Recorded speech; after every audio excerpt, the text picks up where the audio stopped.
দেশের টেকসই উন্নয়নে কৃষি খাতকে শক্তিশালী করতে হবে। উদ্যোক্তাদের দক্ষতা, প্রযুক্তি ব্যবহারের ক্ষমতা আর আর্থিক সহায়তা বাড়ানো জরুরি বলে মন্তব্য করেছেন বাংলাদেশ ব্যাংকের governor doctor Ahsan H Mansur.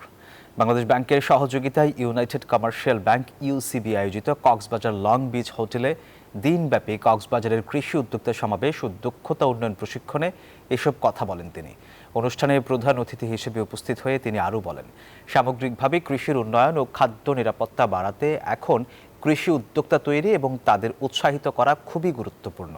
অনুষ্ঠানে বক্তব্য রাখেন ইউসিবির চেয়ারম্যান শরীফ জহির, ব্যাংকের ব্যবস্থাপনা পরিচালক ও সিইও মোহাম্মদ মাহমুদুর রশিদ। জেলার প্রায় ৩০০ কৃষি উদ্যোক্তার অংশগ্রহণে আয়োজিত এই সমাবেশ ও প্রশিক্ষণে জেলার ১৩ জন কৃষককে উন্মুক্ত ঋণ প্রদান করা হয়।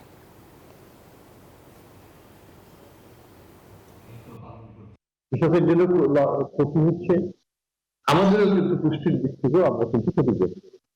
কিন্তু আলু কিন্তু চালের চাইতে কোনো অংশই কম মানের নয় পুষ্টির দিক।